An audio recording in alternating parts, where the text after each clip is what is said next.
بسم اللہ الرحمن الرحیم۔ السلام علیکم دوستو، دنیا میں بہت سے لوگوں کو عجیب و غریب اور حیرت انگیز خصوصیات نصیب ہوئی ہیں۔ جیسا کہ آدم علیہ السلام سب سے پہلے انسان ہوئے، اللہ تعالیٰ نے انہیں ماں باپ کے بغیر پیدا فرمایا۔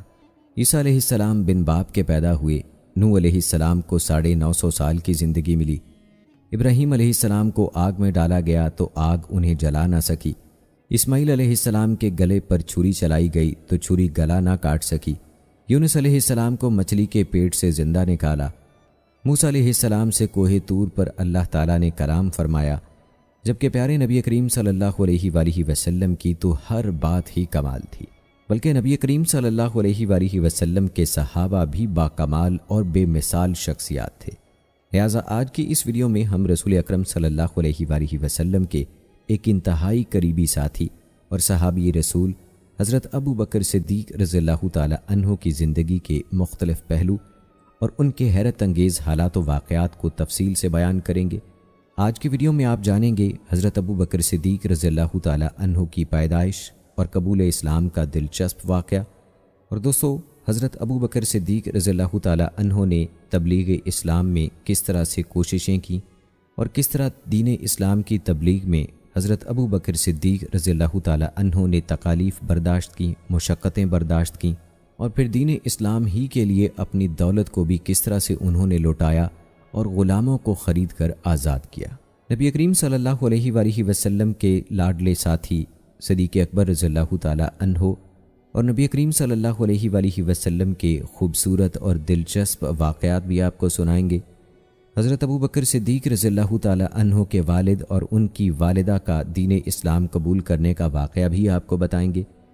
آج کی ویڈیو دوستو انتہائی اہم ہونے والی ہے، اس کو آخر تک لازمی دیکھیے گا۔ تو آئیے دوستو آج کی ویڈیو کا باقاعدہ آغاز کرتے ہیں۔ دوستو پیارے نبی صلی اللہ علیہ وآلہ وسلم کا فرمان ہے کہ اچھی خصلتیں 360 ہیں، اور اللہ جب کسی سے بھلائی کا ارادہ فرماتا ہے تو اس کی ذات میں ایک خصلت پیدا فرما دیتا ہے اور اسی کے سبب اسے جنت میں بھی داخل فرما دیتا ہے۔ یہ سن کر حضرت ابو بکر صدیق رضی اللہ تعالی عنہ نے عرض کیا، یا رسول اللہ صلی اللہ علیہ وآلہ وسلم، کیا میرے اندر بھی ان میں سے کوئی خصلت موجود ہے؟ تو حضور صلی اللہ علیہ وآلہ وسلم نے فرمایا، اے ابو بکر، تمہارے اندر تو یہ ساری خصلتیں موجود ہیں۔ پھر حضور صلی اللہ علیہ وآلہ وسلم نے ایک موقع پر فرمایا کہ کسی کا میرے اوپر کوئی ایسا احسان نہیں جسے میں نے چکا نہ دیا ہو سوائے ابو بکر کے، کیونکہ اس کا میرے اوپر اتنا بڑا احسان ہے کہ جس کا پورا بدلہ قیامت کے دن انہیں اللہ ہی دے گا۔ دوستو حضرت ابو بکر صدیق رضی اللہ تعالی عنہ کا اسلامی اسم گرامی عبداللہ، کنیت ابو بکر اور لقب صدیق اور عتیق ہیں۔ آپ کے والد کا نام عثمان اور کنیت ابو قحافہ ہے، والدہ کا نام سلمہ اور کنیت ام الخیر ہے۔ آپ کا تعلق قبیلہ قریش کی شاخ بنو تمیم سے ہے۔ عہد جاہلیت میں آپ کا نام عبد الکعبہ تھا، جو حضور صلی اللہ علیہ وآلہ وسلم نے بدل کر عبداللہ رکھ دیا تھا۔ حضرت ابو بکر صدیق رضی اللہ تعالی عنہ نے شام میں اپنے قیام کے دوران ایک خواب دیکھا اور پھر بحیرہ راہب کو سنایا۔ بحیرہ نے پوچھا، تم کس علاقے سے ہو؟ آپ نے جواب دیا، سرزمین مکہ سے۔ وہ پوچھنے لگا کہ آپ کا کس قبیلے سے تعلق ہے؟ جواب دیا، قریش سے۔ اس نے پیشے کا پوچھا تو جواب دیا، تجارت۔ پھر اس نے کہا، اگر اللہ نے تمہارا خواب سچ کر دکھایا تو تمہاری قوم سے ایک نبی کی بعثت ہوگی جس کی زندگی میں تم اس کے وزیر اور اس کی وفات کے بعد اس کے خلیفہ بنو گے۔ آپ نے یہ بات اپنے دل میں ہی چھپا لی۔ دوستو حضرت ابو بکر صدیق رضی اللہ تعالی عنہ کا قبول اسلام تلاش حق اور بعثت نبوی کے طویل صبر آزما انتظار کا نتیجہ تھا۔ زمانہ جاہلیت میں نبی اکرم صلی اللہ علیہ وآلہ وسلم کے ساتھ گہرے روابط بھی آپ کے مسلمان ہونے کا سبب بنے۔ جب رسول اکرم صلی اللہ علیہ وآلہ وسلم پر وحی کا نزول ہوا تو آپ صلی اللہ علیہ وآلہ وسلم لوگوں کو اللہ کے دین کی طرف دعوت دینے لگے۔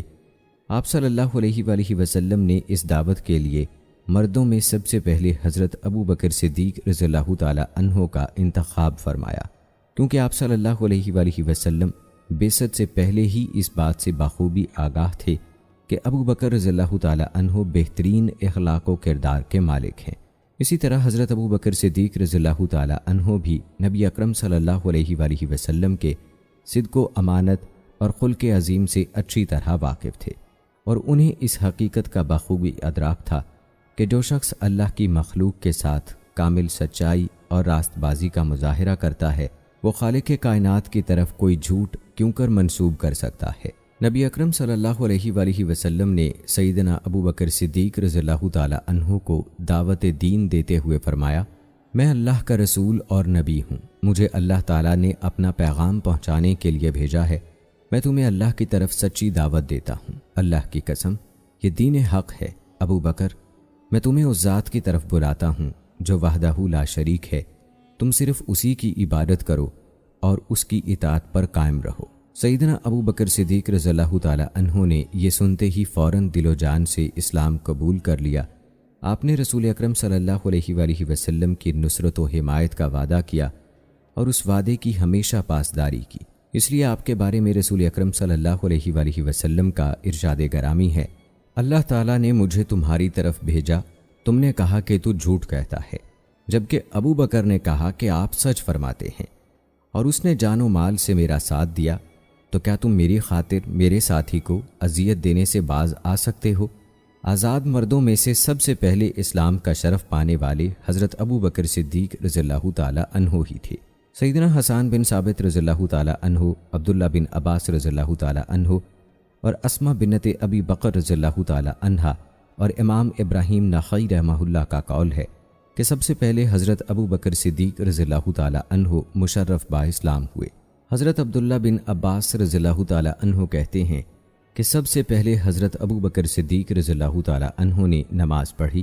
یہ کہنے کے بعد انہوں نے حضرت حسان بن ثابت رضی اللہ تعالی عنہ کے یہ شعر پڑھے، جب اپنے کسی بااعتماد بھائی کا غم تازہ ہو تو ابو بکر کی خوبیوں کو مت فراموش کرنا۔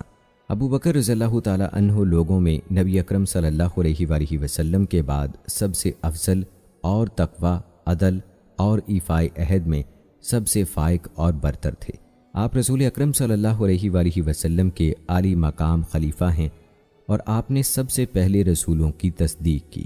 بلند و بالا غار میں نبی کریم صلی اللہ علیہ وآلہ وسلم اور حضرت ابو بکر صدیق رضی اللہ تعالی عنہ ہی تھے کہ جب وہ پہاڑ پر چڑھے تو دشمن نے ان کا گھیراؤ کر لیا۔ حضرت ابو بکر صدیق رضی اللہ تعالی عنہ نے اللہ تعالیٰ کے اوامر کی پیروی کرتے ہوئے قابل تعریف زندگی بسر کی۔ آپ نبی مکرم صلی اللہ علیہ وآلہ وسلم کے راستے پر گامزن رہے اور اس سے کبھی انحراف نہ کیا۔ اس بات سے سب بخوبی آگاہ ہیں کہ رسول اکرم صلی اللہ علیہ وآلہ وسلم کی محبت میں آپ کا ہم پلہ کوئی نہیں۔ علماء کرام نے حضرت ابو بکر صدیق رضی اللہ تعالی عنہ کی سبقت اسلام کے بارے میں اظہار خیال کیا ہے۔ بعض علماء کا خیال ہے کہ آپ ہی سب سے پہلے اسلام لائے، بعض علماء کرام کے مطابق حضرت علی رضی اللہ تعالی عنہ کو سبقت اسلام کا شرف حاصل ہے، اور بعض نے حضرت زید بن حارثہ رضی اللہ تعالی عنہ کے سب سے پہلے مسلمان ہونے کا تذکرہ کیا ہے۔ ان سب اقوال کو امام ابن کثیر رحمہ اللہ نے یوں جمع کیا ہے: عورتوں میں سب سے پہلے حضرت خدیجہ، غلاموں میں حضرت زید بن حارثہ اور بچوں میں سب سے پہلے حضرت علی رضی اللہ تعالی عنہ نے اسلام قبول کیا۔ حضرت علی رضی اللہ تعالی عنہ قبول اسلام کے وقت سن بلاغت کو نہیں پہنچے تھے۔ یہ سب افراد آپ صلی اللہ علیہ وآلہ وسلم کے اہل بیت میں سے تھے، جبکہ آزاد مردوں میں سب سے پہلے حضرت ابو بکر صدیق رضی اللہ تعالی عنہ مشرف با اسلام ہوئے۔ آپ کا دائرہ اسلام میں داخل ہونا نبی اکرم صلی اللہ علیہ وآلہ وسلم کی دعوتی تحریک کے لیے سب سے زیادہ نفع بخش ثابت ہوا، کیونکہ آپ قریش کے سرکردہ افراد میں سے تھے۔ اللہ تعالیٰ نے آپ کو مال و دولت بھی عطا کیا تھا اور انفاق کی توفیق سے بھی نوازا تھا۔ آپ اسلام کے عظیم داعی ثابت ہوئے۔ آپ کی محبت لوگوں کے دلوں میں بسی ہوئی تھی۔ سب سے پہلے اسلام لانے والے کے حوالے سے مختلف اقوال کو اس عمدگی کے ساتھ جمع کرنے کے بعد امام ابن کثیر رحمہ اللہ لکھتے ہیں کہ امام ابو حنیفہ رحمہ اللہ نے بھی مختلف اقوال کو جمع کرنے کا یہی طریقہ اختیار کیا ہے۔ حضرت ابو بکر صدیق رضی اللہ تعالی عنہ کے اسلام قبول کرنے سے نبی اکرم صلی اللہ علیہ وآلہ وسلم کو دلی خوشی ہوئی۔ حضرت عائشہ رضی اللہ تعالی عنہا کا بیان ہے، جب نبی اکرم صلی اللہ علیہ وآلہ وسلم نے حضرت ابو بکر صدیق رضی اللہ تعالی عنہ کو دین حق کی دعوت دی تو آپ فوراً مسلمان ہو گئے، اور جب آپ صلی اللہ علیہ وآلہ وسلم حضرت ابو بکر صدیق رضی اللہ تعالی عنہ کے پاس سے رخصت ہو کر واپس تشریف لے گئے تو آپ ان کے قبول اسلام کی وجہ سے سرزمین مکہ کے تمام باشندوں سے بڑھ کر مسرور تھے۔ حضرت ابو بکر صدیق رضی اللہ تعالی عنہ نبی کریم صلی اللہ علیہ وآلہ وسلم کے لیے عظیم سرمایہ تھے۔ آپ اخلاق فاضلہ، اوصاف حمیدہ اور نرم خوئی سے متصف قریش کے ہاں ایک ہر دل عزیز شخصیت تھے۔ اپنے حسن اخلاق کی بدولت ہی آپ لوگوں کے دلوں میں گھر کر گئے۔ رسول اکرم صلی اللہ علیہ وآلہ وسلم نے آپ کے بارے میں فرمایا، میری امت میں سے امت کے ساتھ سب سے زیادہ رحیم و مشفق شخصیت ابو بکر ہیں۔ علم انساب اور علم تاریخ کے عرب کے ہاں بڑی اہمیت تھی۔ ان دونوں علوم میں مہارت کی بدولت آپ کی شخصیت انتہائی اہمیت کی حامل تھی۔ آپ کی عظمت کا دوسرا پہلو یہ تھا کہ معاشرے کے ذہین ترین اور مہذب افراد آپ کی مجلس میں بکثرت آتے تھے تاکہ آپ کی علمی اور ثقافتی مہارتوں سے مستفید ہوں۔ رجال کار اور تجار کا طبقہ آپ کے حلقہ احباب میں شامل ہونے کا شرف پاتا تھا۔ آپ کے گھر پر ضرورت مندوں کا تانتا بندہ رہتا تھا۔ خوش خلقی اور مہمان نوازی کی بدولت آپ کا گھر عوام اور مہمانوں کی سرائے بنا رہتا تھا۔ غرض یہ کہ مکی معاشرے کے تمام طبقات آپ سے انس و عقیرت کا گہرا رشتہ رکھتے تھے۔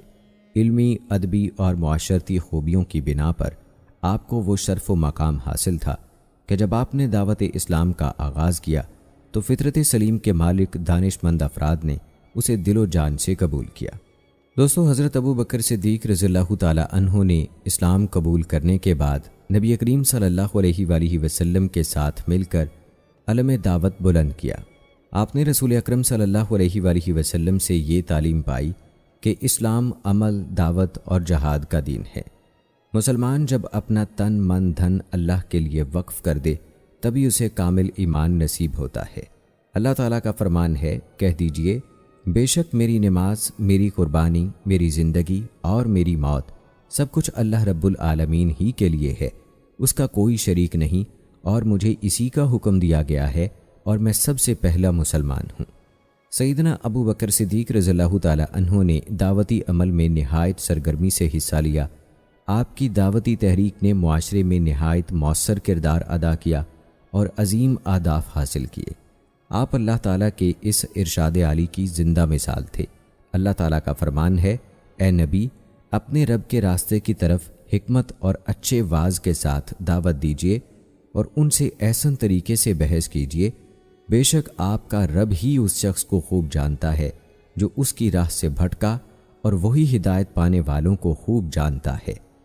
آپ کی دعوتی سرگرمی ایک ایسے مومن کی حقیقی تصویر پیش کرتی ہے جسے اس وقت تک سکون و اطمینان نصیب نہیں ہوتا جب تک معاشرہ ایمان و عمل کا گہوارہ نہ بن جائے۔ آپ کا جذبہ ایمانی وقتی نہیں تھا جو جلد ہی سرد پڑ جاتا۔ آپ کی اسلامی حمیت اور دعوتی سرگرمی اس وقت تک برقرار رہی جب تک آپ خالق حقیقی سے نہ جا ملے۔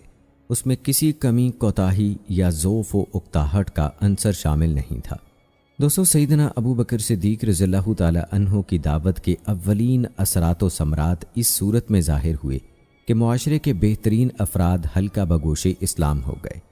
ان میں حضرت زبیر بن عوام رضی اللہ تعالی عنہ، عثمان بن عفان رضی اللہ تعالی عنہ، طلحہ بن عبید اللہ، سعد بن ابی وقاص، عثمان بن مظعون، ابو عبیدہ بن جراح، عبد الرحمن بن عوف، ابو سلمہ بن عبد الاسد اور ارقم بن ابی الارقم رضی اللہ تعالی عنہم اجمعین جیسی عظیم شخصیات شامل ہیں۔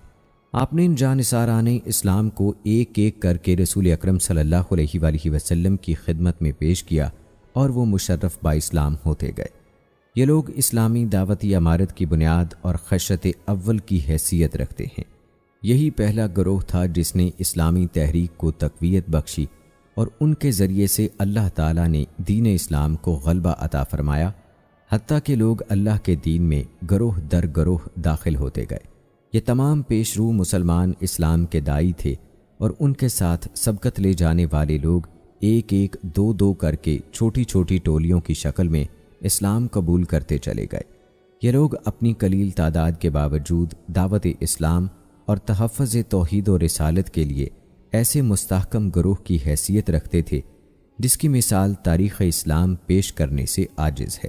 دوستو یاد رہے کہ حضرت ابو بکر صدیق رضی اللہ تعالی عنہ نے اپنے خاندان کو بھی دعوت اسلام دی، جس کے نتیجے میں آپ کی 2 بیٹیاں سیدہ اسماء رضی اللہ تعالی عنہا اور سیدہ عائشہ صدیقہ رضی اللہ تعالی عنہا، بیٹا عبداللہ رضی اللہ تعالی عنہ، بیوی ام رومان رضی اللہ تعالی عنہا اور خادم عامر بن فہیرہ رضی اللہ تعالی عنہ سمیت سب مسلمان ہو گئے۔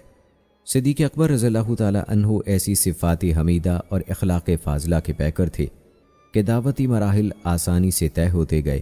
آپ کی قوم اور قبیلہ آپ کے کردار کی عظمت کا معترف تھا۔ آپ انس و محبت کے پیکر، نرم خو اور قریش کے بہترین نساب تھے۔ آپ کا شمار معاشرے کے معزز، سرکردہ، فصیح و بلیغ اور ایسے سخی افراد میں سے ہوتا تھا جن کی مہمان نوازی مثالی تھی۔ ایسی سیرت و کردار اور عظیم صفات کا حامل ہر داعی کو ہونا چاہیے، ورنہ دعوتی عمل بے جان اور بے معنی ہو کر رہ جاتا ہے۔ حضرت ابو بکر صدیق رضی اللہ تعالی عنہ کی سیرت ان کے فہم دین اور دعوتی زندگی کی صحیح تصویر پیش کرتی ہے اور داعیان اسلام کے لیے ایسا نمونہ ہے جس کی پیروی کر کے وہ انقلاب برپا کر سکتے ہیں۔ دوستو تاریخ اس بات پر شاہد ہے کہ قوموں نے جب بھی کسی تحریک کی داغ بیل ڈالی تو آزمائش و آلام ان کا مقدر ٹھہرے۔ صحابہ کرام رضوان اللہ مجمعین کو بھی اسلامی تحریک کے ابتدائی دور میں کٹھن ابتلاء و امتحان سے گزرنا پڑا، لیکن انہوں نے اپنی جانیں اور اپنے اموال اللہ کے راستے میں قربان کر دیے۔ اس سلسلے میں مسلمانوں کی معزز شخصیات تک کو مشق ستم بنایا گیا۔ سیدنا ابو بکر صدیق رضی اللہ تعالی عنہ کو بھی کٹھن حالات اور آلام و مصائب کا سامنا کرنا پڑا۔ آپ سے توہین آمیز سلوک کیا گیا اور اس حد تک زد و کوب کیا گیا کہ آپ کا چہرہ لہو لہان ہو گیا اور آپ موت و حیات کی کشمکش میں مبتلا رہے۔ دوستو حضرت عائشہ صدیقہ رضی اللہ تعالی عنہا بیان فرماتی ہیں کہ جب صحابہ کرام رضوان اللہ اجمعین کی تعداد 38 ہو گئی تو حضرت ابو بکر صدیق رضی اللہ تعالی عنہ نے رسول اکرم صلی اللہ علیہ وآلہ وسلم سے اصرار کیا کہ علل اعلان دعوت اسلام دیجیے۔ آپ صلی اللہ علیہ وآلہ وسلم نے فرمایا، اے ابو بکر، ابھی ہماری تعداد تھوڑی ہے۔ حضرت ابو بکر صدیق رضی اللہ تعالی عنہ نے اس حد تک اصرار کیا حتیٰ کہ آپ صلی اللہ علیہ وآلہ وسلم اعلانیہ تبلیغ کے لیے باہر نکل آئے۔ مسجد حرام کے اطراف میں ہر مسلمان اپنے قبیلے کے افراد میں جلوہ آرا ہو گیا۔ حضرت ابو بکر صدیق رضی اللہ تعالی عنہ تقریر کے لیے اٹھ کھڑے ہوئے۔ اس موقع پر رسول اکرم صلی اللہ علیہ وآلہ وسلم بھی تشریف فرما تھے۔ اس طرح سیدنا ابو بکر صدیق رضی اللہ تعالی عنہ نے دعوت اسلام کے پہلے بے باک خطیب ہونے کا شرف حاصل کیا۔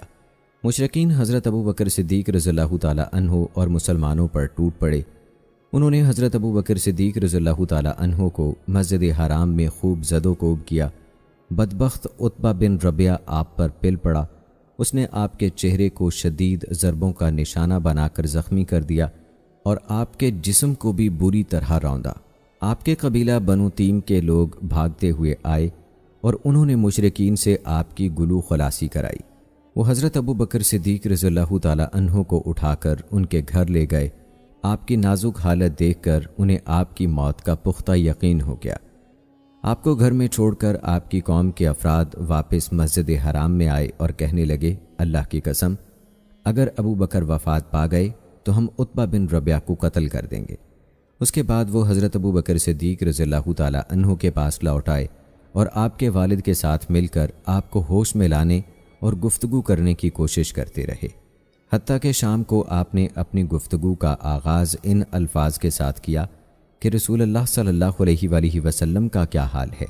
یہ سنتے ہی سب لوگ ناراض ہو کر آپ کے پاس سے اٹھ کھڑے ہوئے اور آپ کی والدہ سے یہ کہتے ہوئے چلے گئے کہ اسے کچھ کھانے پینے کو دے دینا۔ آپ کی والدہ نے علیحدگی میں آپ سے بات کرنے کی کوشش کی تو اس وقت بھی آپ کا یہی اصرار رہا کہ رسول اکرم صلی اللہ علیہ وآلہ وسلم کا کیا حال ہے۔ انہوں نے جواب دیا، اللہ کی قسم، مجھے تمہارے ساتھی کے بارے میں کچھ علم نہیں۔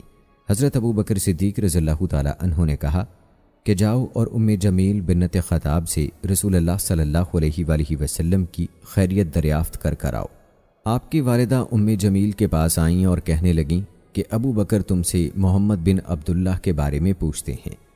جمیل نے کہا کہ میں کسی ابو بکر یا محمد بن عبداللہ کو نہیں جانتی، اگر تم چاہتی ہو تو میں تمہارے ساتھ تمہارے بیٹے کے پاس چلتی ہوں۔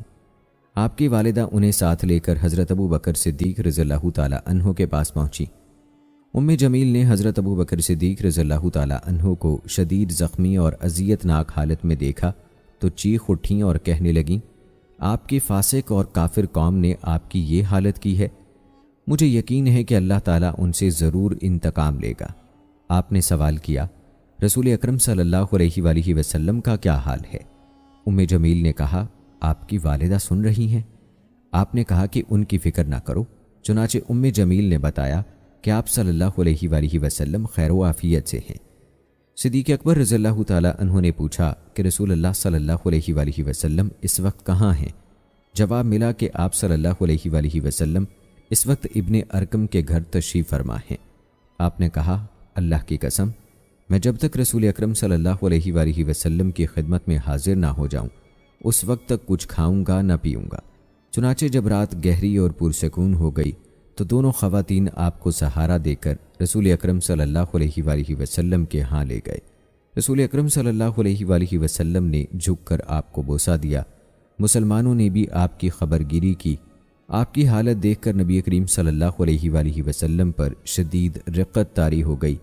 حضرت ابو بکر صدیق رضی اللہ تعالیٰ عنہ کہنے لگے، اللہ کے رسول، آپ پر میرے ماں باپ قربان ہوں، مجھے زیادہ تکلیف نہیں ماسوا چہرے کے جس کو اس بدبخت یعنی عتبہ بن ربیعہ نے گزند پہنچایا ہے۔ یہ میری مشفق و مہربان والدہ ہیں اور آپ خیر و برکت کا منبع ہیں۔ اللہ سے دعا فرما کر میری والدہ کو اسلام کی دعوت دیجیے، ہو سکتا ہے اللہ تعالیٰ انہیں بھی جہنم کی آگ سے محفوظ فرما لے۔ آپ صلی اللہ علیہ وآلہ وسلم نے ان کے لیے دعا کی اور اسلام کی دعوت دی، جس کے نتیجے میں وہ اسی وقت مسلمان ہو گئیں۔ حضرت ابو بکر صدیق رضی اللہ تعالیٰ عنہ تلاش حق میں سرگرداں رہتے تھے۔ آپ کی زندگی کا مرکز و محور ایسے دین کی جستجو تھی جو فطرت سلیم اور عقل و بصیرت کے تقاضوں پر پورا اترتا ہو۔ تجارت پیشہ ہونے کی وجہ سے جزیرہ نما عرب کے مختلف علاقوں میں آپ کی آمد و رفت جاری رہتی تھی۔ جاہلیت میں مختلف ادیان و مذاہب خصوصاً عیسائیت کے ساتھ آپ کا گہرا تعلق رہا۔ توحید کے علمبردار اور سچے دین کے متلاشی گروہ کے ساتھ آپ کو انتہائی وابستگی تھی۔ حضرت ابو بکر رضی اللہ تعالیٰ عنہ فرماتے ہیں کہ ایک دن میں اور زید بن عمر بن نفیل کعبہ کے صحن میں بیٹھے ہوئے تھے کہ وہاں سے امیہ بن ابی سلت کا گزر ہوا۔ اس نے زید بن عمر سے پوچھا، اے بھلائی کے طالب، صبح کیسے کی؟ انہوں نے جواب دیا کہ خیر و سلامتی سے۔ امیہ کہنے لگا، کیا خیر و بھلائی کو پا لیا؟ جواب دیا کہ نہیں۔ پھر امیہ بن سلت نے یہ شعر پڑھا، اللہ تعالیٰ نے جس دین کے حقیقی ہونے کا فیصلہ فرمایا ہے اس کے سوا سب ادیان روز قیامت بے فائدہ اور بیکار ہوں گے۔ پھر وہ کہنے لگا کہ وہ نبی جس کا انتظار ہے ہم میں سے ہوگا یا تم میں سے؟ حضرت ابو بکر صدیق رضی اللہ تعالیٰ عنہ کہتے ہیں، اس سے پہلے مجھے کسی نبی کے انتظار یا بعثت کا علم نہیں تھا۔ میں ورقہ بن نوفل کے پاس گیا، وہ اکثر آسمان کی طرف دیکھتے اور غور و فکر میں مشغول رہتے تھے۔ میں نے انہیں اپنی بات سنائی تو کہنے لگے، اے بھتیجے، ہم اہل کتاب اور اہل علم لوگ ہیں۔ میں اتنا بتا سکتا ہوں کہ جس نبی کا انتظار ہے وہ عربوں میں بہترین نسب والا ہوگا۔ میں انساب کا علم رکھتا ہوں اور تمہاری قوم بہترین نسب کی حامل ہے۔ میں نے پوچھا کہ وہ نبی کیا کہے گا؟ بتانے لگے کہ وہ وحی کے مطابق ہی کہے گا۔ ہاں یہ بتا دوں کہ نہ وہ ظلم کرے گا، نہ اس پر ظلم ہوگا، نہ وہ کسی ظالمانہ کارروائی میں شرکت کرے گا۔ پھر جب رسول اکرم صلی اللہ علیہ وآلہ وسلم کی بعثت ہوئی تو میں آپ صلی اللہ علیہ وآلہ وسلم پر ایمان لے آیا اور آپ کی تصدیق کی۔ ابو بکر صدیق رضی اللہ تعالیٰ عنہ امیہ بن ابی سلت کے جو پسندیدہ اشعار سناتے ان میں یہ اشعار بھی شامل تھے، خبردار ہمارا نبی ہم میں سے ہے، وہ ہمیں ہماری تخلیق کے آغاز سے لے کر ہماری موت کے بعد تک کے حالات بیان کرتا ہے۔ بلا شبہ میں اس ذات کی پناہ میں آتا ہوں جس کے لیے حاجی حج کرتے ہیں اور دین الہی کے ارکان بلند کرتے ہیں۔ حضرت ابو بکر صدیق رضی اللہ تعالیٰ عنہ نے تلاش حق اور انتظار بعثت رسول کی اس گھڑی میں روشن عقل و بصیرت، گہری فکر و نظر اور انتہائی ذہانت و فطانت کا مظاہرہ کیا۔ اس کے لیے آپ نے عہد جاہلیت میں فطرت سلیم کے مالک اشخاص کے بہت سے اخبار و اشعار کو یاد کر لیا۔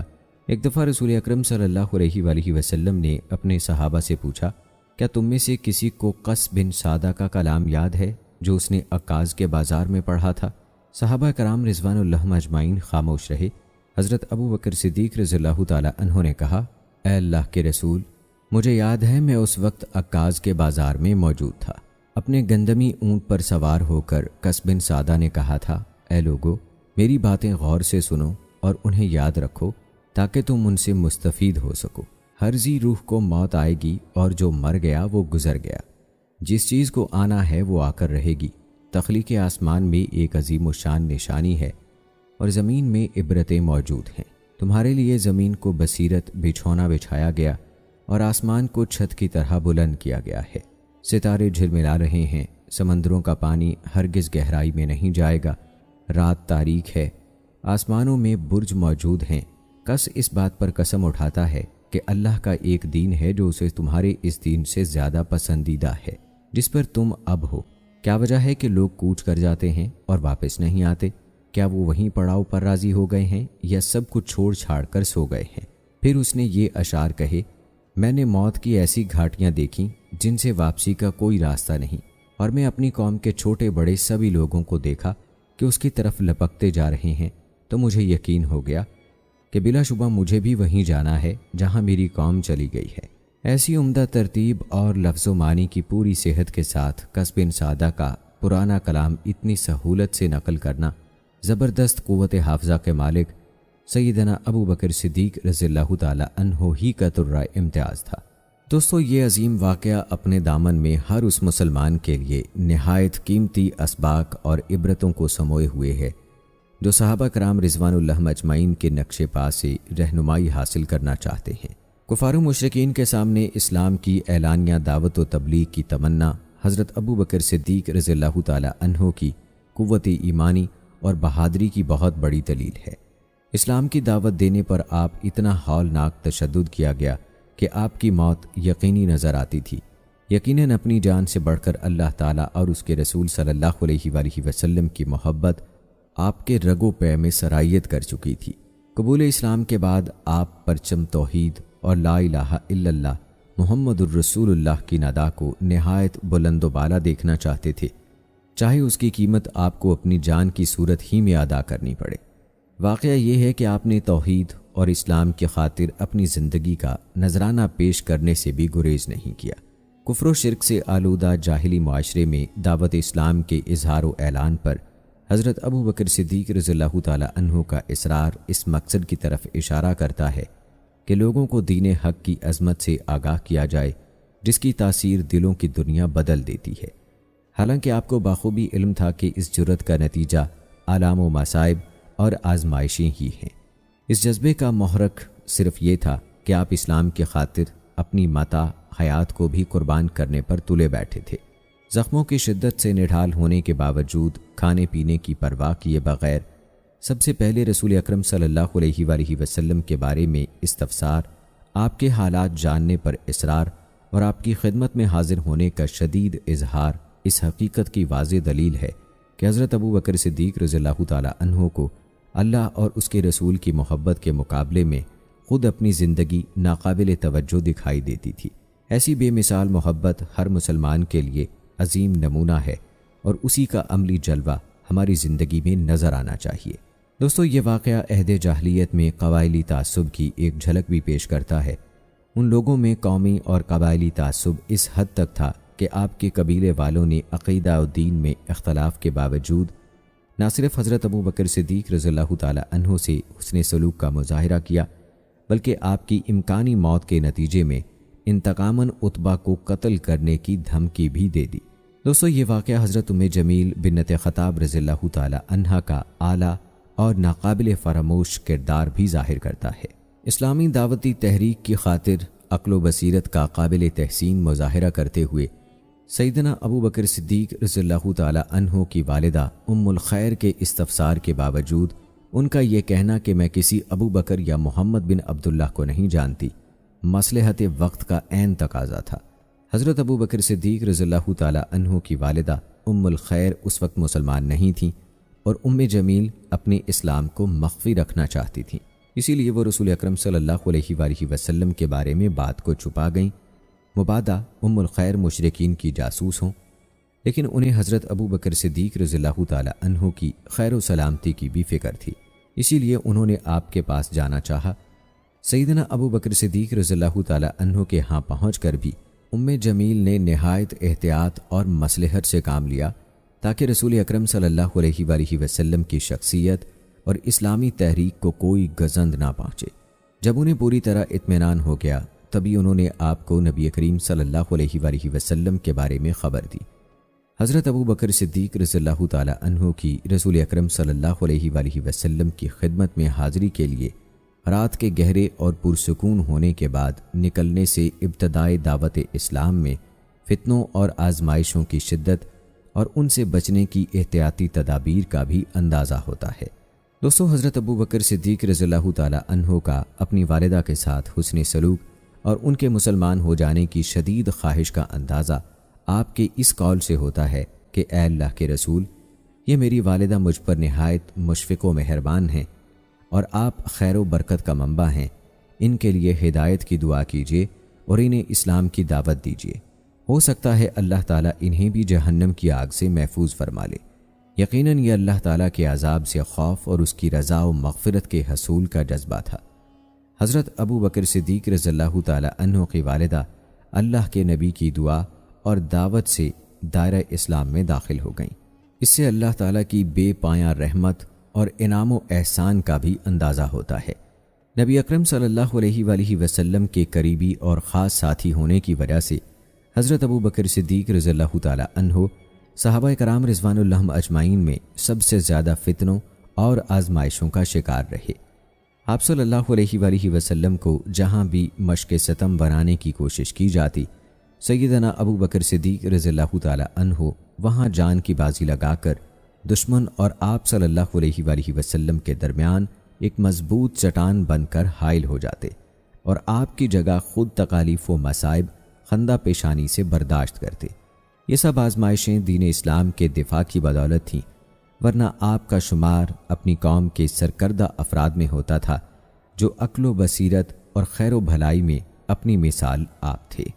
دوستو، حضرت ابو بکر صدیق رضی اللہ تعالی عنہ کی صفات میں جرأت و شجاعت کو نمایاں حیثیت حاصل ہے۔ آپ دین حق کے معاملے میں کسی سے ڈرتے تھے نہ اسلام کی نصرت و حمایت، اور رسول اکرم صلی اللہ علیہ وآلہ وسلم کے دفاع میں آپ کو کسی ملامت کی پرواہ تھی۔ حضرت عروہ بن زبیر رضی اللہ تعالی عنہ بیان کرتے ہیں کہ میں نے حضرت عبداللہ بن عمر بن عاص رضی اللہ تعالی عنہ سے کہا کہ رسول اکرم صلی اللہ علیہ وآلہ وسلم پر مشرکین کی طرف سے ڈھائے جانے والے مظالم میں سے کوئی واقعہ سنائیے۔ انہوں نے بتایا کہ ایک دفعہ نبی اکرم صلی اللہ علیہ وآلہ وسلم کعبہ کے حصے حتیم میں نماز پڑھ رہے تھے کہ بدبخت عقبہ بن ابی معیط آیا۔ اس نے اپنا کپڑا آپ صلی اللہ علیہ وآلہ وسلم کی گردن میں ڈالا اور اسے بل دے کر شدت سے کس دیا۔ حضرت ابو بکر صدیق رضی اللہ تعالی عنہ آئے اور انہوں نے عقبہ کو اس کے کندھے سے پکڑ کر زور سے دھکا دیا اور فرمایا، کیا تم ایک شخص کو اس بات پر قتل کرتے ہو کہ وہ کہتا ہے میرا رب اللہ ہے؟ حضرت انس رضی اللہ تعالی عنہ بیان کرتے ہیں کہ ایک دفعہ کفار نے نبی اکرم صلی اللہ علیہ وآلہ وسلم پر اس قدر تشدد کیا کہ آپ پر بے ہوشی طاری ہو گئی۔ حضرت ابو بکر صدیق رضی اللہ تعالی عنہ پکارنے لگے، تم برباد ہو جاؤ، کیا تم ایک شخص کو اس لیے قتل کرتے ہو کہ وہ کہتا ہے میرا رب اللہ ہے؟ حضرت اسماء رضی اللہ تعالی عنہ کی روایت میں ہے کہ ایک دفعہ ابو بکر صدیق رضی اللہ تعالی عنہ کو کسی نے چلا کر کہا، اپنے ساتھی کو بچاؤ۔ چنانچہ آپ ہمارے پاس اٹھ کر چل دیے۔ آپ نے اس وقت اپنے بالوں کی 4 مینڈیاں کی ہوئی تھیں اور آپ یہ پکار رہے تھے، تمہارا ستیہ ناس، کیا تم ایسے آدمی کو قتل کرنا چاہتے ہو جو کہتا ہے کہ میرا رب اللہ ہے؟ کفار نبی اکرم صلی اللہ علیہ وآلہ وسلم کو چھوڑ کر آپ پر پل پڑے۔ حضرت ابو بکر صدیق رضی اللہ تعالی عنہ جب ہمارے پاس گھر واپس آئے تو ان کی حالت یہ تھی کہ جہاں سے بھی آپ کی کسی مینڈھی کو چھوا جاتا وہاں سے بال جھڑ کر ہاتھ میں آ جاتے تھے۔ دوستو، ایک دفعہ حضرت علی رضی اللہ تعالی عنہ نے ایک خطبہ دیتے ہوئے لوگوں سے پوچھا، سب سے زیادہ بہادر کون ہے؟ لوگوں نے جواب دیا، امیر المومنین آپ ہی سب سے زیادہ بہادر ہیں۔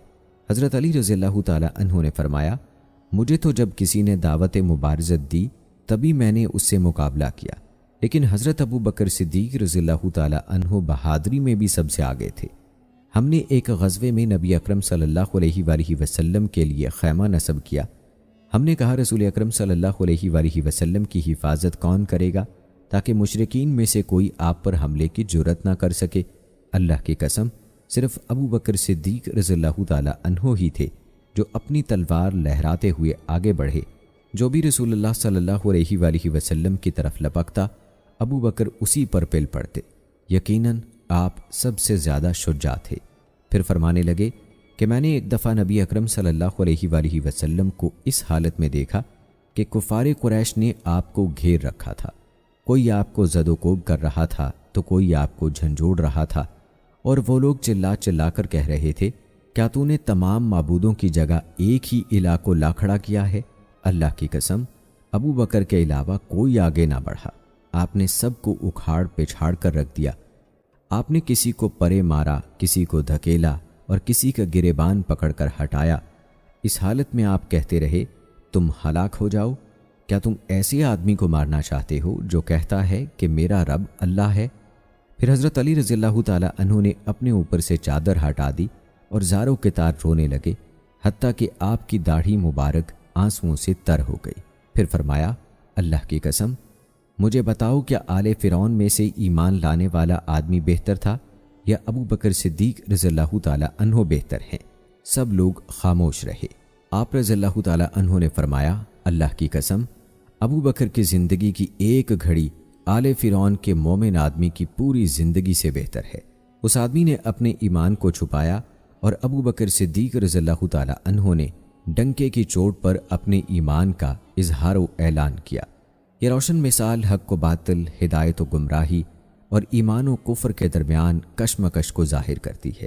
مزید برآں صبر و استقامت کے پہاڑ سیدنا ابو بکر صدیق رضی اللہ تعالیٰ عنہ کی یگانہ روز بہادر شخصیت کو روز روشن کی طرح عیاں کرتی ہے۔ ایسی بہادر شخصیت جس کا تذکرہ حضرت علی رضی اللہ تعالیٰ عنہ نے ایسے اثر انگیز انداز میں کیا کہ آپ خود بھی زاروں کے تار رونے لگے اور سننے والوں پر بھی رقت طاری ہو گئی۔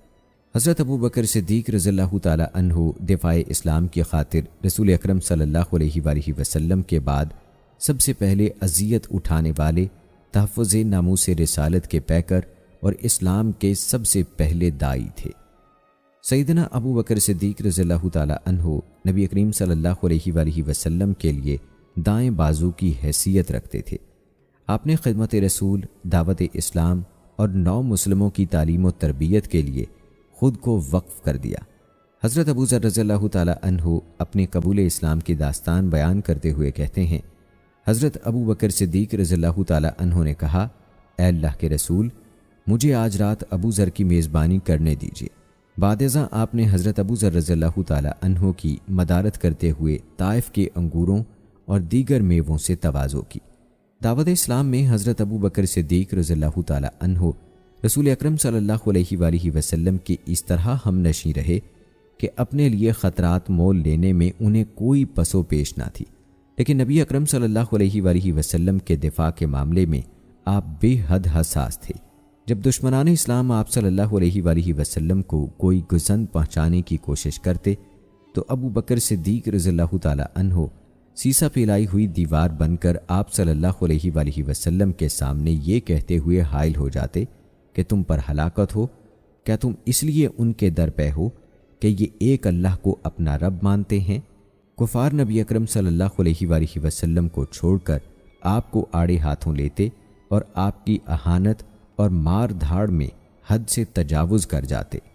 حضرت ابو بکر صدیق رضی اللہ تعالیٰ عنہ کے دور میں ایک شخص ملک شام سے سفر کرتا ہوا آیا اور آپ کی خدمت میں حاضر ہوا اور عرض کرنے لگا کہ آپ امیر بھی ہیں یعنی مالدار بھی ہیں، اور امیر یعنی مسلمانوں کے سربراہ بھی۔ عرض کرنے لگا، حضور میرے اوپر قرضہ چڑھ گیا ہے، میری مدد کریں۔ تو آپ اس کو اپنے گھر لے گئے۔ شخص کہتا ہے کہ باہر سے دروازہ بہت خوبصورت تھا، لیکن گھر پر ایک چارپائی بھی نہ تھی، کھجور کی چھال کی چٹائیاں بچھی ہوئی تھیں اور وہ بھی پھٹی ہوئی۔ فرماتے ہیں سیدنا صدیق اکبر رضی اللہ تعالیٰ عنہ نے مجھے چٹائی پر بٹھا لیا اور مجھے کہنے لگے، یار ایک عجیب بات نہ بتاؤں؟ میں نے کہا بتائیے۔ تو عرض کرنے لگے 3 دن سے میں نے ایک اناج کا دانہ بھی نہیں کھایا، کھجور پر گزارا کر لیتا ہوں، آج کل میرے حالات کچھ ٹھیک نہیں ہیں۔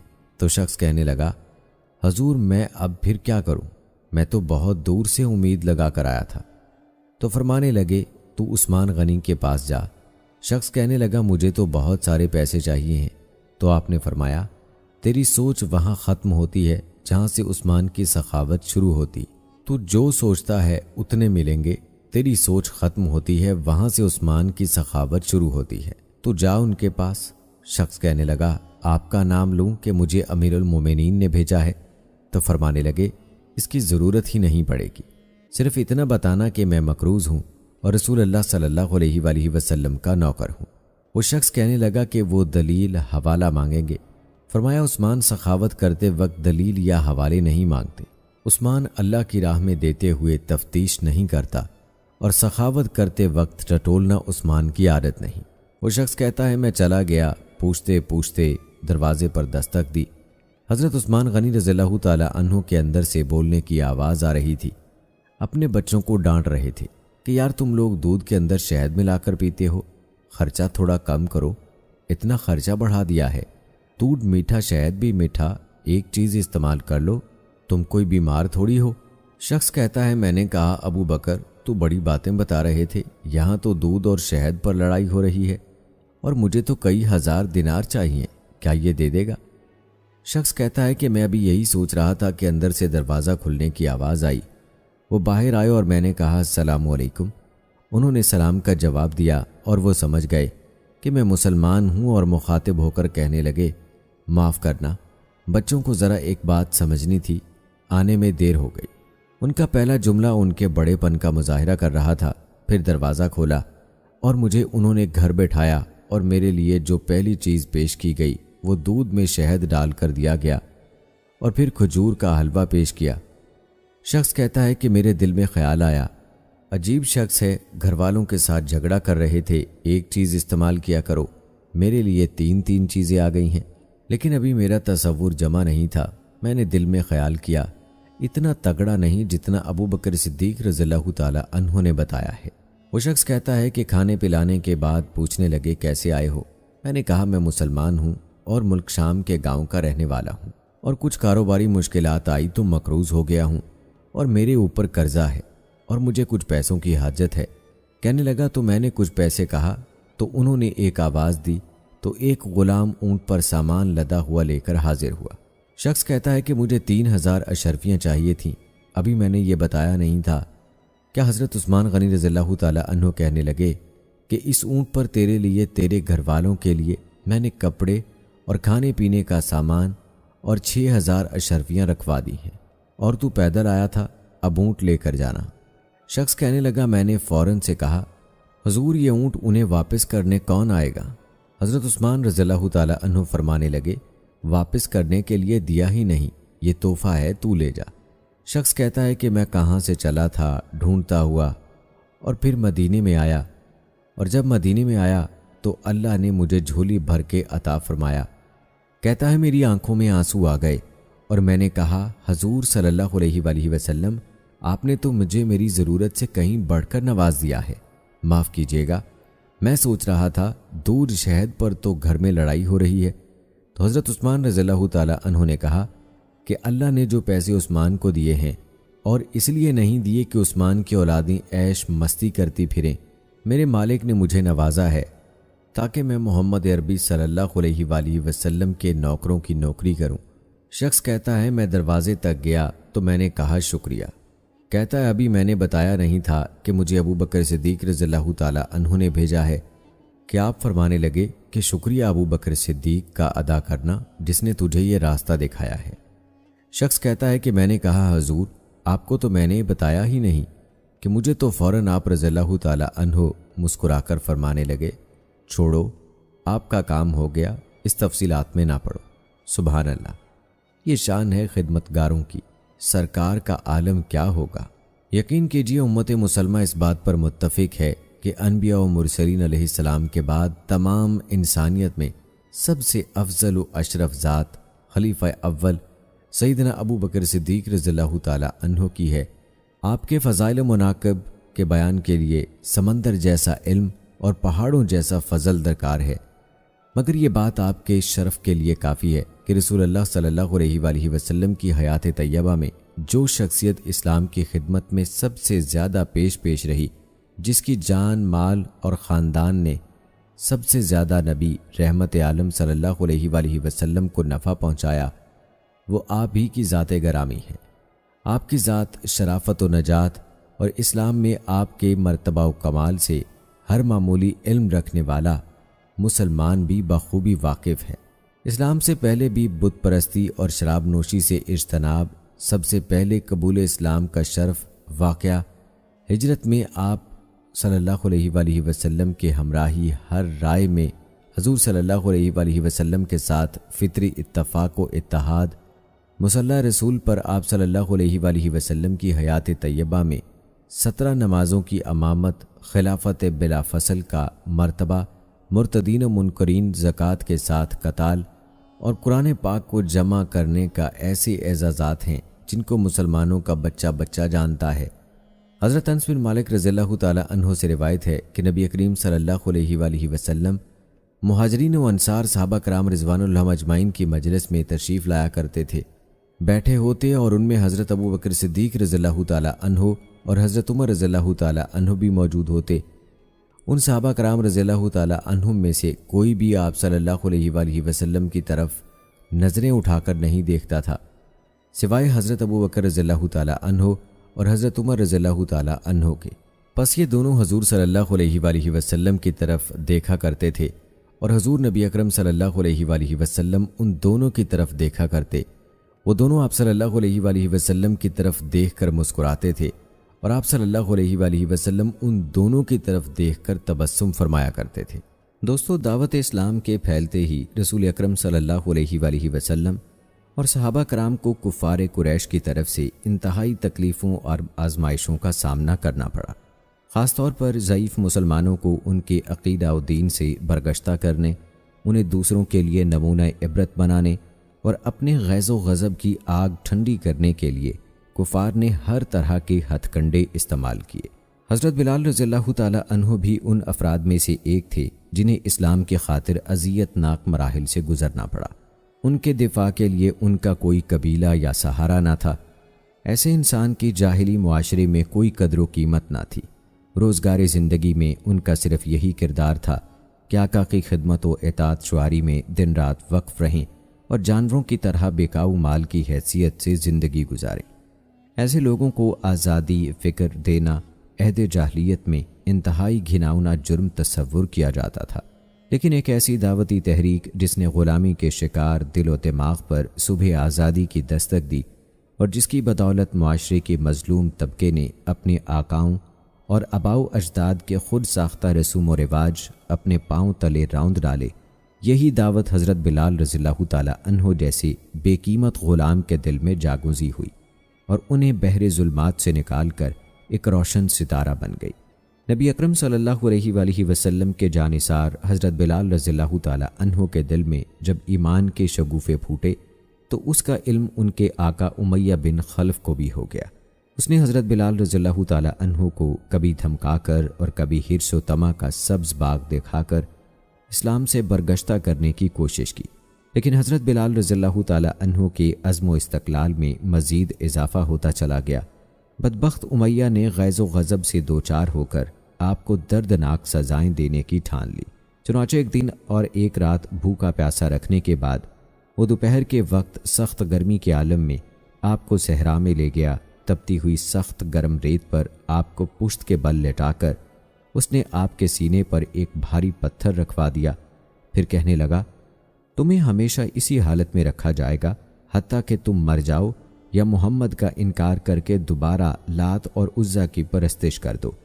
لیکن صبر و عزیمت کے پہاڑ حضرت بلال رضی اللہ تعالی عنہ کی زبان سے صرف ایک ہی صدا سنائی دیتی تھی، احد احد، یعنی اللہ ایک ہے، اللہ ایک ہے۔ عرصے تک امیہ حضرت بلال رضی اللہ تعالی عنہ کو اسی ظالمانہ طریقے سے سزائیں دیتا رہا۔ حضرت ابو بکر صدیق رضی اللہ تعالی عنہ ایک دن امیہ کے پاس اس وقت پہنچے جب وہ حضرت بلال رضی اللہ تعالی عنہ کو اذیت دے رہا تھا۔ آپ نے امیہ سے کہا، اس بیچارے غریب کو اذیت دیتے ہوئے تمہیں اللہ کا خوف نہیں آتا؟ آخر کب تک اسے عذاب میں مبتلا رکھو گے؟ امیہ نے جواب دیا کہ تم ہی لوگوں نے اسے خراب کیا ہے، اگر تمہیں اس کا اتنا ہی احساس ہے تو اسے اس مصیبت سے آزاد کرا لو۔ حضرت ابو بکر صدیق رضی اللہ تعالی عنہ نے فرمایا، ٹھیک ہے، میرے پاس تیرے دین پر قائم ایک سیاہ غلام ہے جو اس سے زیادہ طاقتور اور قوی ہے، اس کے بدلے اسے لے لو۔ جب یہ سودا طے پا گیا تو آپ نے حضرت بلال رضی اللہ تعالی عنہ کو امیہ کی غلامی سے چھڑا کر آزاد کر دیا۔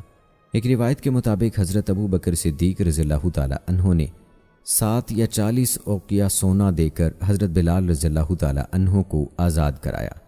حضرت بلال رضی اللہ تعالی عنہ صبر و استقامت کے پہاڑ، مخلص دل کے مالک اور اسلام کے سچے پیکر تھے۔ آپ دردناک سزاؤں کے مقابلے میں سراپا استقامت رہے۔ آپ کا صبر و ثبات ہی کفار کے لیے غیظ و غضب کا باعث تھا۔ کفار کے ستم کا شکار ہو کر بھی آپ کی زبان پر کلمہ توحید جاری رہا۔ دین حق پر استقامت کی قیمت آپ کو اپنی جان کا نذرانہ پیش کر کے بھی چکانی پڑتی تو بھی آپ کو اس کی پرواہ نہیں تھی۔ امتحان و آزمائش کے بعد اللہ تعالیٰ آسائش و آرام کی نعمت سے بہرہ مند فرماتے ہیں۔ حضرت بلال رضی اللہ تعالی عنہ نے اس اذیت ناک ماحول اور غلامی کی زنجیروں سے آزادی پا کر باقی ماندہ زندگی رسول اکرم صلی اللہ علیہ وآلہ وسلم کی خدمت کے لیے وقف کر دی۔ نبی اکرم صلی اللہ علیہ وآلہ وسلم نے جب اس دنیا کو خیر باد کہا تو آپ صلی اللہ علیہ وآلہ وسلم حضرت بلال رضی اللہ تعالی عنہ سے راضی تھے۔ دوستو، اذیت سے 2-4 مسلمان قیدیوں کی رہائی حضرت ابو بکر صدیق رضی اللہ تعالی عنہ کا مقصد حیات اور اسلام کا عظیم منہج قرار پائی۔ آپ نے اسلام کو مال اور افراد کے ذریعے سے تقویت بہم پہنچائی۔ جن مسلمان قیدیوں کو آپ نے سیدنا بلال رضی اللہ تعالی عنہ کے علاوہ اپنے مال سے رہائی دلوائی، ان میں عامر بن فہیرہ رضی اللہ تعالی عنہ کا نام بھی شامل ہے۔ انہوں نے غزوہ بدر اور احد میں شرکت کی اور مارکہ بئر معونہ میں شہادت پائی۔ اسی طرح عبیس رضی اللہ تعالی عنہا ہیں۔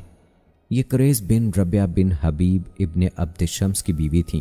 زبیر بن بکار کہتے ہیں کہ ان کا تعلق بنو تیم بن مرہ سے تھا۔ یہ سابقون والاولون میں سے تھیں۔ بلازری نے لکھا ہے کہ یہ بنو زہرہ کی لونڈی تھیں اور اسود بن عبد یاغوس انہیں تکلیفیں پہنچاتا تھا۔ ہانی نے کہا کہ جن 7 افراد کو ابو بکر صدیق رضی اللہ تعالی عنہ نے آزادی دلائی ان میں ابیس رضی اللہ تعالی عنہا بھی ہیں۔ اس کے علاوہ حضرت زنیرہ رضی اللہ تعالی عنہا، اتفاق سے آزادی کے وقت ان کی بصارت متاثر ہوئی تو قریش نے کہا کہ لات اور عزا نے اس کی بصارت چھین لی ہے۔ حضرت زنیرہ رضی اللہ تعالی عنہا نے کہا، رب کعبہ کی قسم، یہ لوگ جھوٹے ہیں، لات اور عزا کسی نفع نقصان کے مالک نہیں، اللہ تعالیٰ نے ان کی کھوئی ہوئی بصارت لوٹا دی۔ اس کے علاوہ ایک اور صحابیہ تھیں، نہدیہ اور اس کی بیٹی، یہ دونوں بنو عبدالدار قبیلے کی ایک عورت کی لونڈیاں تھیں۔ ان کی مالکہ نے انہیں آٹا پیسنے کا کام سونپا۔ اس دوران وہ کہہ رہی تھی، اللہ کی قسم، میں تمہیں کبھی آزاد نہیں کروں گی۔ حضرت ابو بکر صدیق رضی اللہ تعالی عنہ نے وہاں سے گزرتے ہوئے اس کی یہ گفتگو سن لی۔ آپ نے فرمایا، اے عورت، اپنی قسم کو چھوڑ اور انہیں آزاد کر دے۔ وہ کہنے لگی، تمہیں نے انہیں خراب کیا ہے، اب انہیں آزاد کیوں نہیں کرا لیتے؟ حضرت ابو بکر صدیق رضی اللہ تعالی عنہ نے اس کی منہ مانگی قیمت ادا کر کے انہیں آزاد کرا لیا۔ آپ نے ان دونوں سے کہا کہ اس کا آٹا اسے واپس کر دو۔ انہوں نے کہا، اے ابو بکر، کیوں نہ ہم اس کا کام پایہ تکمیل تک پہنچا دیں؟ آپ نے فرمایا، اگر تم ایسا کرنا چاہتی ہو تو تمہاری مرضی ہے۔ اس واقعے سے تمام انسانوں کے درمیان مساوات کا عمدہ درس ملتا ہے۔ طبقاتی فرق کے باوجود ان دونوں عورتوں نے حضرت ابو بکر صدیق رضی اللہ تعالی عنہ کو مساویانہ طرز پر ان کا نام لے کر مخاطب کیا، انہیں سردار یا آقا کے نام سے نہیں پکارا، اور آپ کو بھی اس پر کوئی اعتراض نہ ہوا، حالانکہ آپ شرف و عظمت کے مالک اور انہیں نعمت آزادی سے ہمکنار کرنے والے تھے۔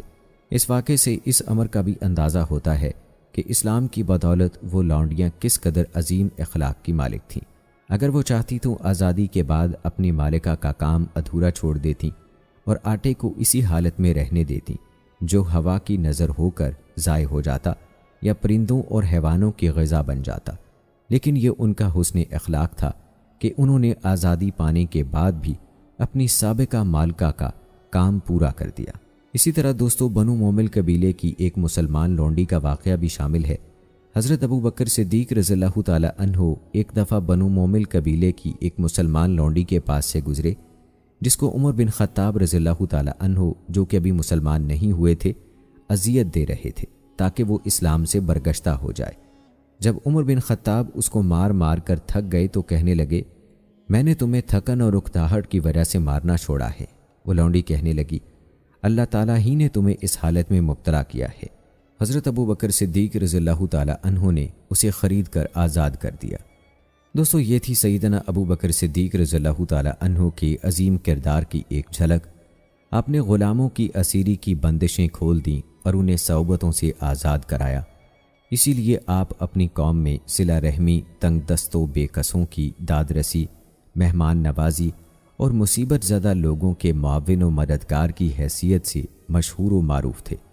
آپ ایسی شخصیت کے مالک تھے جس نے عہد جاہلیت میں بھی کبھی اپنے دامن کو گناہوں سے آلودہ نہ کیا۔ آپ ایسی غمگسار اور خدا ترس طبیعت کے مالک تھے جن کا دل غلاموں اور بدحال لوگوں کی طرف سے پسیجتا تھا۔ اسلامی شرعی حکم اور ترغیب نے غلاموں کی رہائی کی ترغیب دلائی اور اس پر عظیم اجر و ثواب کا وعدہ کیا۔ اس شرعی حکم اور ترغیب کے نزول سے پہلے ہی آپ نے اپنے مال کا بڑا حصہ اسیروں کی رہائی کے لیے وقف کر رکھا تھا۔ کفار مکہ حضرت ابو بکر صدیق رضی اللہ تعالی عنہ کی اس خصلت پر انگشت بدنداں تھے کہ وہ ان مجبور اور بے کس افراد پر اس قدر مال کیوں لٹاتے ہیں جن کا بظاہر کوئی فائدہ دکھائی نہ دیتا تھا، جبکہ حضرت ابو بکر صدیق رضی اللہ تعالی عنہ کی نظر میں یہ غلام ان کے نو مسلم دینی بھائی تھے، جن میں سے ادنیٰ ترین غلام بھی ان کے نزدیک روئے زمین کے تمام مشرکوں اور طاغوتوں سے زیادہ قیمتی تھا۔ انہیں تعمیری نظریات اور اعلیٰ بنیادوں پر مملکت توحید اور اسلام کی بے مثال تہذیب کا قیام عمل میں آیا۔ سیدنا ابو بکر صدیق رضی اللہ تعالی عنہ اپنے اس عمل سے دنیاوی شرف و جاہ کے طالب نہ تھے، بلکہ آپ کا مطمع نظر محض اللہ کی رضا اور خوشنودی کا حصول تھا۔ ایک روز آپ کے والد ابو قحافہ نے کہا، اے بیٹے، میں دیکھتا ہوں کہ تم ضعیف اور کمزور غلاموں کو خرید کر آزاد کرتے ہو۔ اگر تم ان کی بجائے طاقتور اور قوی غلاموں کو آزادی سے ہمکنار کرو تو وہ تمہارے دست و بازو بنے اور آڑے وقت میں تمہارے کام آئے۔ سیدنا ابو بکر صدیق رضی اللہ تعالی عنہ نے جواب دیا، ابا جان، میں تو یہ عمل محض اللہ کی رضا کی خاطر کرتا ہوں۔ ایسی باعظمت شخصیت کے بارے میں قرآن مجید کا ان الفاظ میں نازل ہونا کوئی تعجب انگیز بات نہیں۔ اللہ تعالیٰ کا فرمان ہے، پھر جس نے اللہ کی راہ میں دیا اور ڈرتا رہا اور اس نے نیک بات کی تصدیق کی، اسے یقیناً ہم عنقریب راحت کی منزل کا اہل بنا دیں گے، اور جس نے کنجوسی کی اور بے پرواہ رہا اور نیک بات کو جھٹلایا تو اسے ہم کٹھن منزل کے لیے ڈھیل دیں گے، اور جب وہ دوزخ میں گرے گا تو اسے اس کا مال کوئی فائدہ نہ دے گا۔ بے شک ہدایت دینا ہمارے ہی ذمے ہے، اور بے شک آخرت اور دنیا ہمارے ہی اختیار میں ہے۔ بالآخر میں نے تمہیں بھڑکتی آگ سے ڈرا دیا ہے، اس میں وہی داخل ہوگا جو نہایت بدبخت ہوگا، جس نے جھٹلایا اور منہ پھیرا، اور بڑا متقی اس سے ضرور دور رکھا جائے گا، جو پاک ہونے کے لیے اپنا مال دیتا ہے اور اس پر کسی کا کوئی احسان نہیں جس کا بدلہ اسے دیا جائے، بلکہ صرف اپنے رب برتر کی خوشنودی کے لیے مال خرچ کرتا ہے، اور یقیناً وہ اللہ اس سے جلد راضی ہوگا۔ دوستو یقیناً حضرت ابو بکر صدیق رضی اللہ تعالی عنہ اللہ اور اس کے رسول کی رضا میں سب سے بڑھ کر انفاق کے خوگر تھے۔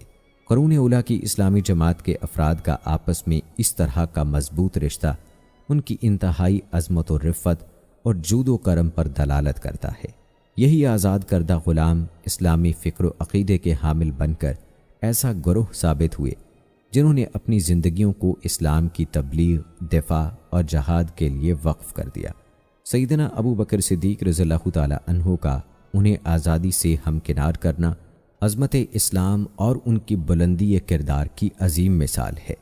عصر حاضر میں بھی ایسی ہی عمدہ صفات اور بلند عزائم کے افراد کی اشد ضرورت ہے، جو سیرت صدیق کا احیاء اور عملی نمونہ پیش کرتے ہوئے معاشرے میں اخوت و یگانگت اور ابنائے امت کے درمیان عظیم تعلقات کو فروغ دیں، جنہیں نیست و نابود کرنا ادائے اسلام کا بڑا مقصد بن چکا ہے۔ تو دوستو، یہ تھی ہماری آج کی ویڈیو۔ امید کرتے ہیں کہ آپ کو پسند آئی ہوگی۔ آج کی اس ویڈیو کے متعلق اپنی رائے کا اظہار کمنٹ باکس میں لازمی کیجیے گا۔ ملتے ہیں اگلی ویڈیو میں، تب تک کے لیے مجھے اجازت دیں۔ فی امان اللہ۔